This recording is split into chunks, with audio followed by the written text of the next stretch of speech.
Evening. I'm Deborah Mamley Adjue, the UI and UX designer of this website.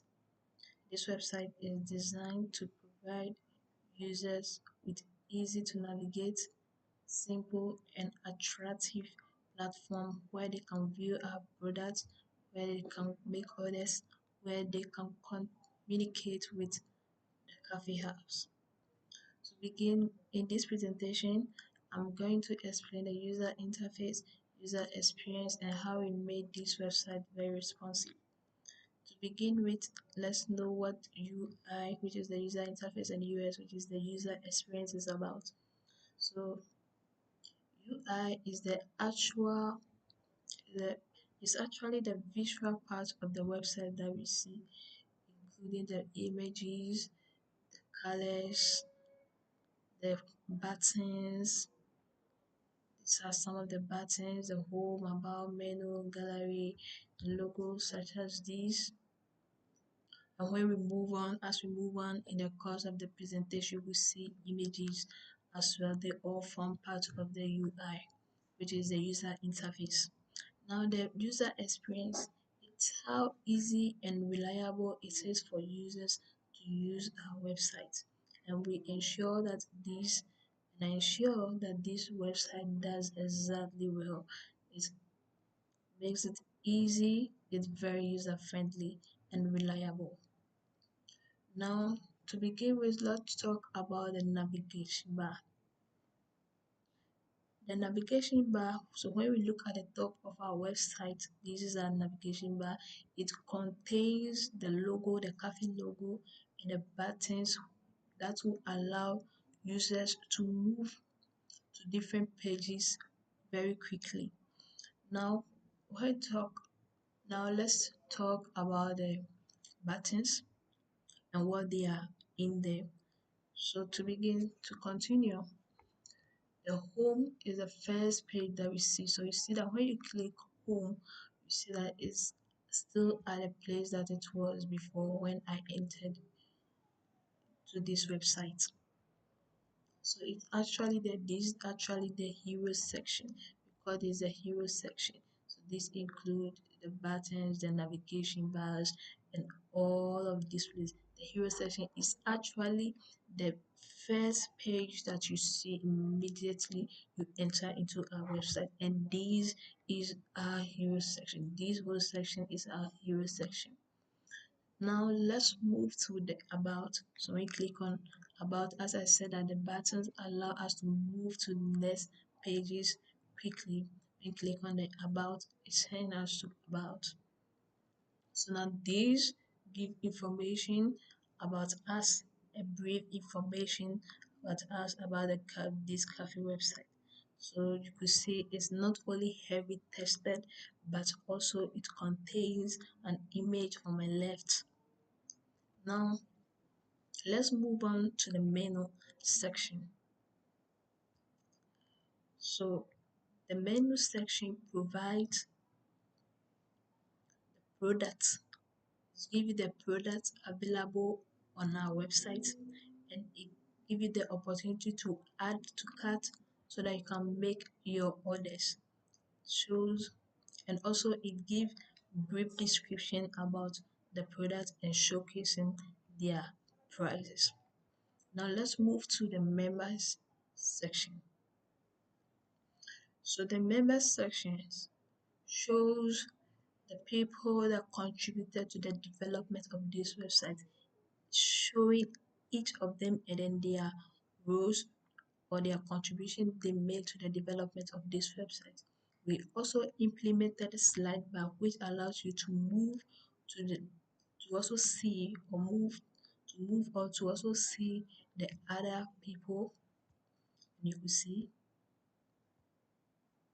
we implemented slide bars on both sides, both on my left and my right, and they all perform the function just with the same function, just with different directions. So now let's move and see what is in our gallery. So our gallery section actually shows our product, the product and its environment as well. So you could see that when you move the mouse over them, they slightly zoom in, and this makes the interface very interactive. Let's move on to the contact section. Now, the contact section give information about how to reach us. That's the location, our email, our contact. It also showcase our opening hours, that's our working days, and we work from Monday to Sunday, we work the whole week.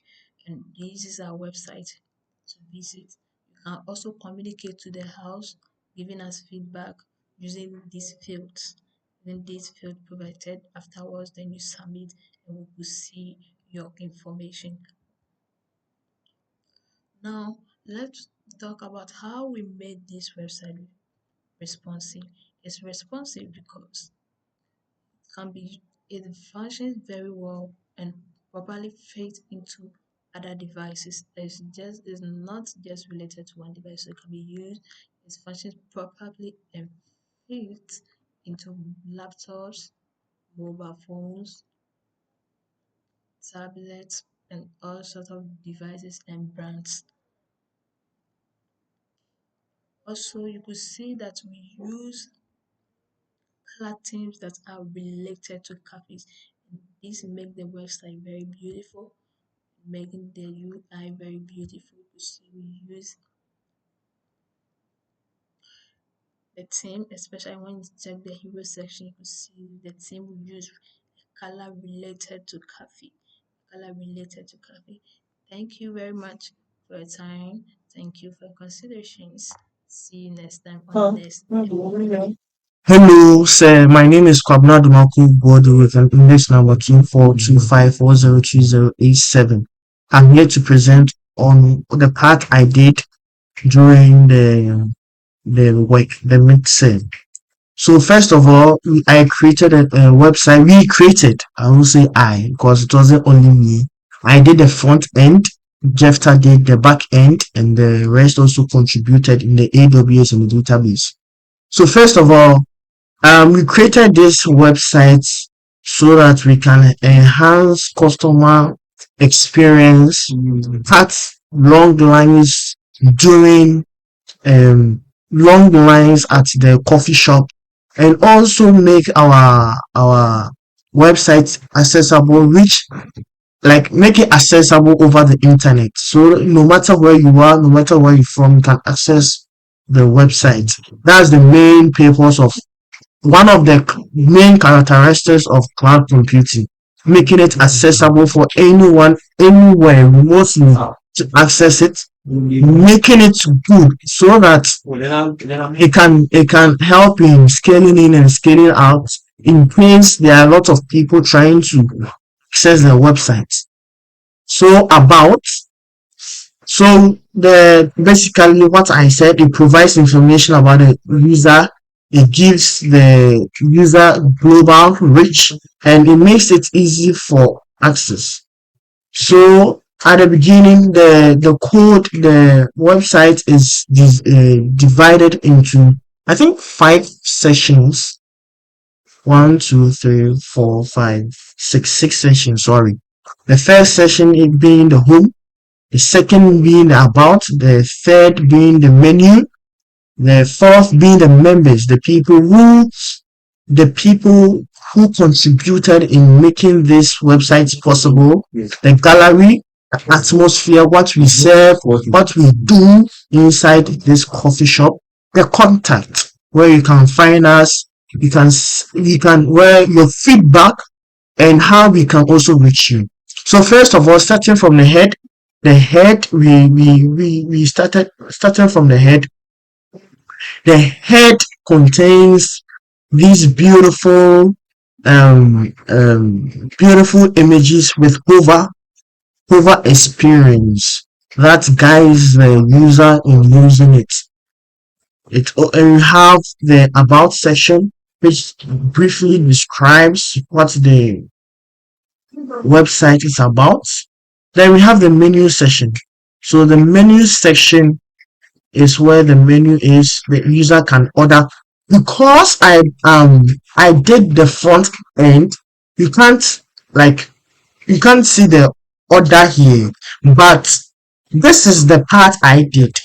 That's why you can't see. But the back end, you can actually for the entire code, for the entire source code, it can actually interact, like order and interact, and you see the database. That's the responsibility of the back end developer. He did it, and he would send a video to you to also explain his part since you asked us to do so. So these are the members, and I'm the leader, by the way. Sorry, I didn't say it at the beginning. I'm the leader. So this is me. This is the back end developer. And I also used swipers. The swapper was made to enhance user experience. So I can just touch it and swap it like that. I can also swap using the buttons. These are all CSS styling that I would explain later. So this is our gallery and this is the contact us. So let's move on straight to the code. So first of all, the CSS I use beautiful colors, as you can see, with beautiful font sizes, font weight, and border radius, which will help in maybe updating. Maybe I want to change the background color and all this stuff. Because I use these properties, it will enhance me in changing them. And I imported and used media queries. I use media queries to make the site more responsive. This is what controls the hamburger menu appearing at the mobile to have to also show you. So the mobile, in maybe when I shrink the site like this, I've divided my screen, as you can see. Immediately I shrink my screen, you can see the mobile pop-up menu at the bottom right. When I click on it, it brings this beautiful outline. This beautiful outline. WordPress is also responsive due to the media queries I have made and then used for this um mobile menu. So when I click it, the will to take you to the home. When I go to about, it will take you to about. When I even use the X, it will cancel it. Then I use Pineapple. I use the swapper. As I said, either the swiper, I'll be frank and I'll be honest. The swiper, because I wanted I didn't want to just make the like place our faces there just like that. Wanted it to be much more nicer. So as for the swiper, I took the source code from swiper.com. I took that part of the code from swiper.com, which helped me. I imported their npms and all those stuff. That helped me manage it. So I used these codes, the swiper from CND and the swiper layout, which helped me massively. So the CSS part, I used root fonts, sections, editing, contacts, and so on, and so for the headlines. And the JavaScript part. So the JavaScript are the first one, the open buttons, the menu button, and the close button. That's where the mobile is. This is with the menu button and the mobile button.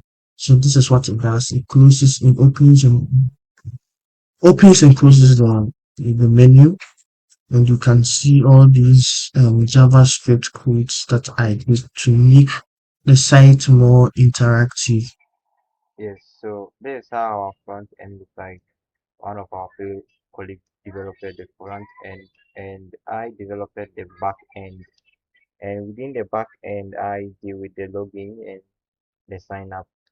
And within the back end, so if this we have, let me go to the front end where you guys can see. Yes, these are the front end. So the front end will let you log in first. So after login, because after login, it's already here. Yes. So this is how the after logging in it looks like. So all the login details will go into the back end. So this is how the back end looks like. This is how the back end code is like. So the back end code, I developed the you logging in and you logging out. And or you login will alert the admin to know, okay, this individual logged in. So I'll explain the codes and we just go straight for it. Okay. So with the login, we first use, I'll first explain. Yes, but yes, to see. The first starts our backend service. So using tools called Express, it is listed required from website. For example, when someone click login, so let's assume someone is clicking login, it will connect all the different routers together and link it into the app so you can get access to the app easily. You get it. So first we check on our user app. So this is our user app. This is the configuration. So the configuration contains the JavaScript which de- deals with the access you are getting access to your log or you allowing you to log into your website. Yes. And also the second step was the JBS. The JBS are the back end configuration.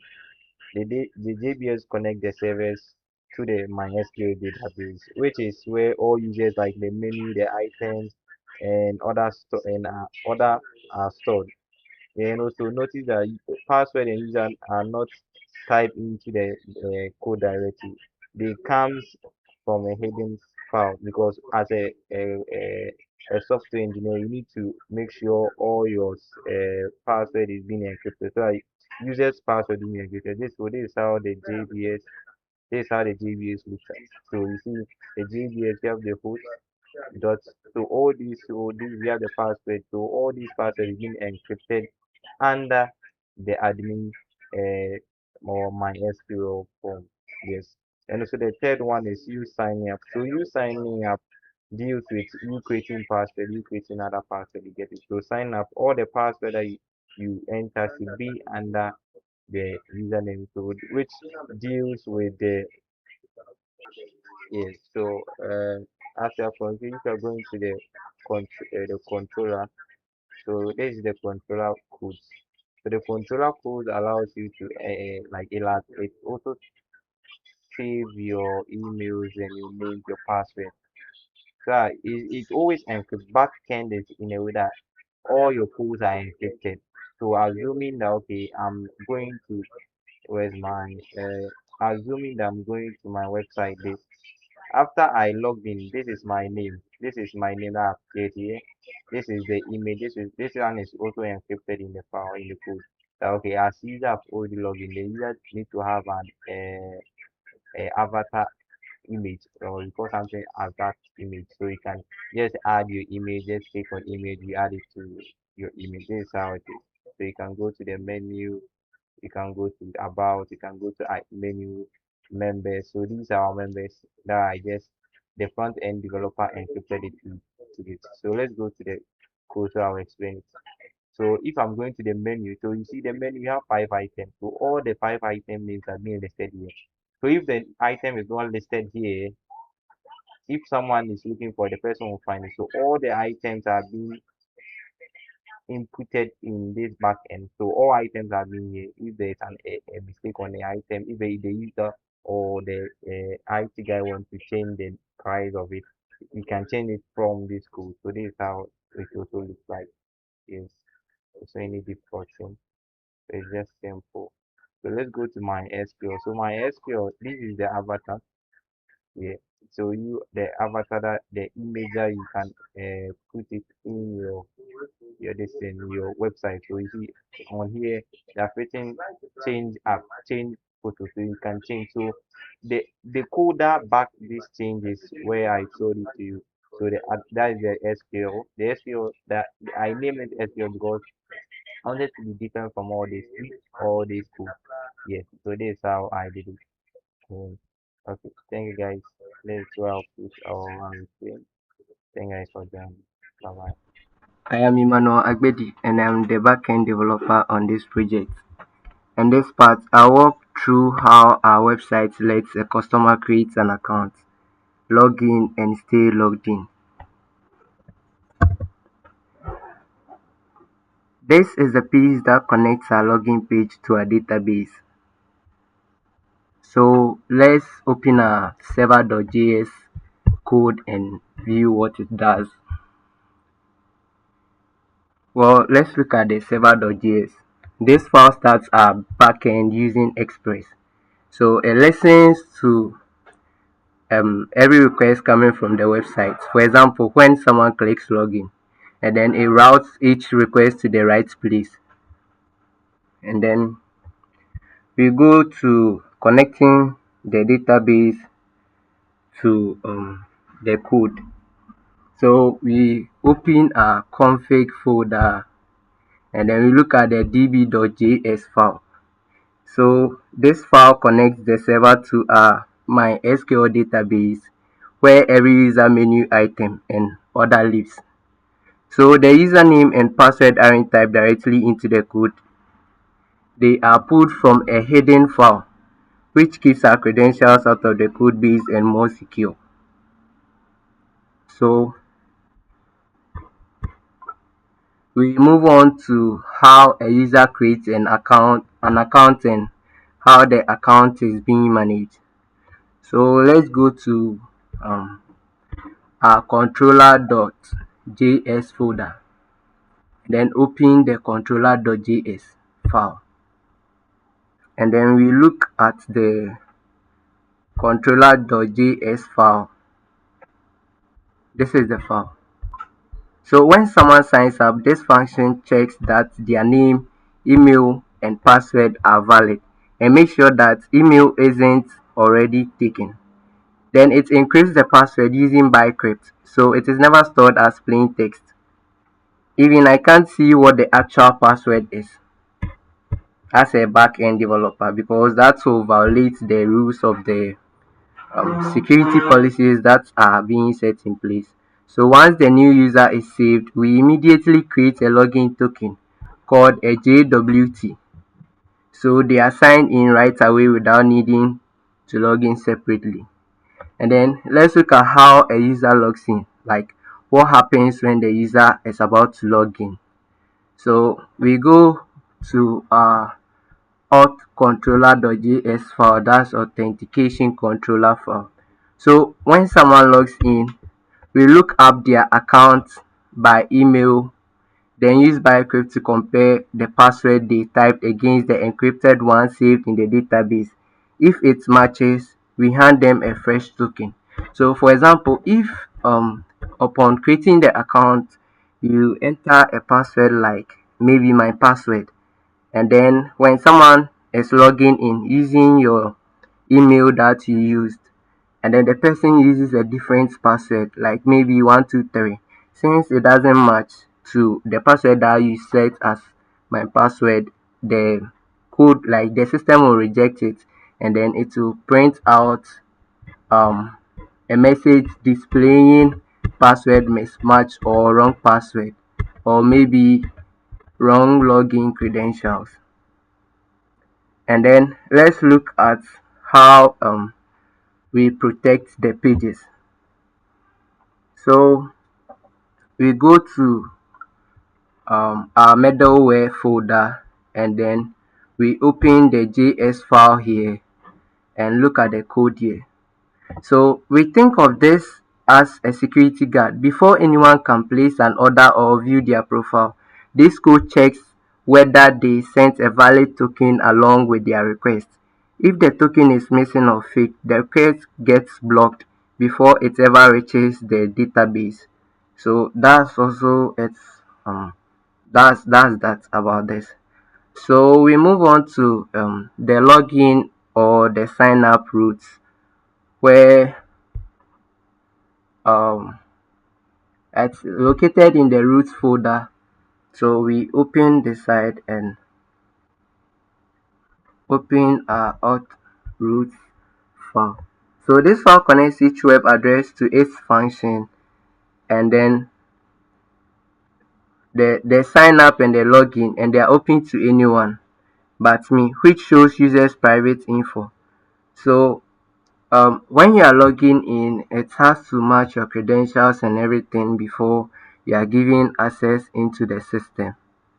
And then let's look at the final part, which is connecting the login page to the backend. So we go to